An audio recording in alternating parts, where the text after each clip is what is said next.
Hello Scorpio, Sun, Moon, Rising, and Venus signs. Kamusta kayo? Sana po'y nasa mabuti kayong kalagayan. Welcome back po sa Star Tarot.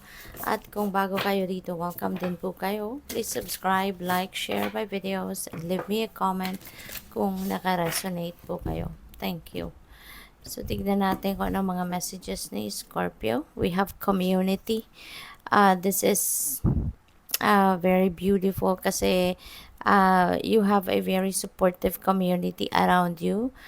Siguro ito yung mga tao sa paligid ninyo na laging willing, no, na to be by your side, no, ano man ang sitwasyon mo sa buhay. Masaya ka man, 'di ba? May celebration man, may accomplishment ka man, nandiyan sila. May problema ka man, malungkot ka man, nandiyan din sila, no? So this is very lucky ka, no? Very lucky, blessed ka na merong mga ganong klaseng tao, 'di ba, sa paligid ninyo. At saka Scorpio, po pwede rin ang iba siguro sa inyo, baka meron kayong mga merong affair, no, sa komunidad ninyo, or maaring meron kayong project na sasalihan, pagtutulong-tulungan ninyo, no, ng inyong mga ng komunidad ninyo, no. So there could be celebration then, no, sa community ninyo that you are going to participate. Yan ang napipick up ko dyan. Healing chaos, this is good, no? Kasi kung ano man yung problema ninyo, ano man yung kinai-stressan ninyo recently, maaring yan ay maaayos na. Yan ay magagamot na, yan ay magkakaroon na ng kasagutan, kalinawan, mapapatch up na kung meron mang hindi pagkakaintindihan with another person. So, maayos na, no? At kung ano man yung gulo, ano man yung problema, yan ay magkakaroon na ng solusyon sa kayon. Kaya good luck sa'yo. We have patience. Ayan. So, kailangan mo lang talaga na maging pasensyoso at pasensyosa. Okay? So, this is a very important reminder para sa inyo na importante tayo ay maging patient sa mga sitwasyon natin. Kasi, wala namang instant. Diba? Hindi natin, kung gustuhin man natin na maayos agad, mangyari agad, diba? We need to work for it. Walang instant na pangyayari. Walang gusto tayo na bumabagsak na lang sa lap natin. We need to work for it, and of course, we need to wait for the perfect timing. 'Di ba? Kasi lahat naman nangyayari, 'di ba? Happens in divine order and timing. Kaya kailangan nating matutong magpasensya, kailangan nating matutong magantay. Alright? At kahit ano man ang pagmamadaling gawin natin, if it's not meant to happen, it will not happen. Diba? Kaya, we need to practice patience. We need to practice, we need to learn how to wait. Alright? So, what else? We have guilt. I release any beliefs that no longer assist in my soul's growth.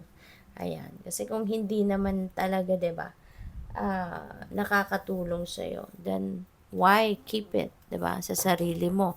Huwag kang mag-guilty, no, na kailangan mong i-let go na ito, 'di ba? Kung ano man 'yan, kasi hindi naman na mabuti ang dulot nitong epekto sa buhay mo. Kaya huwag kang mag-guilty. All right?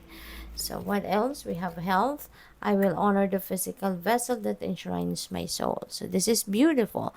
Kasi maaaring marirealize nyo din sa ngayon na health is wealth, and health is always should be, on your first priority. Maintaining your kalusugan, maintaining your good health should be your first priority at all times. Okay?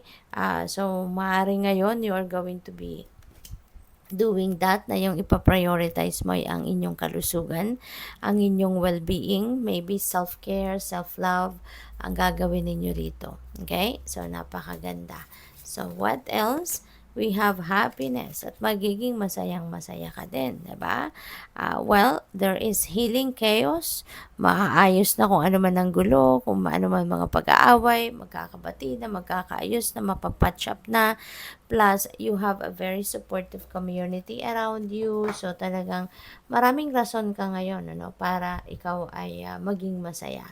And there could be a lot of blessings, no, coming your way. Kaya yan ay magdudulot na ng iba yung saya para sa'yo. And siguro din, nare-realize mo na things are flowing smoothly, things are running smoothly in your life. Kaya that is also a big blessing, no? Ibig sabihin yan na you are on the right path. Nasa tama kang daan, hindi ba? So we have balance. I bring a state of perfect harmony into my world, and I do so without judgment. So, kaya din kayo siguro, isa sa mga dahilan kung bakit kayo magiging masaya as well is because may balanse na sa buhay ninyo, no? Magkakaroon na ng balanse, magkakaroon na kayo ng magkakaroon na ng balanse, magkakaroon na kayo ng ah, magandang, kumbaga, mailalagay nyo na, maipupwesto nyo na, kumbaga, sa dapat na kalagyan ang mga bagay-bagay. Kaya maayos na din ang lahat, no? So, good luck sa'yo. Thank you for watching, Love and Light. Namaste.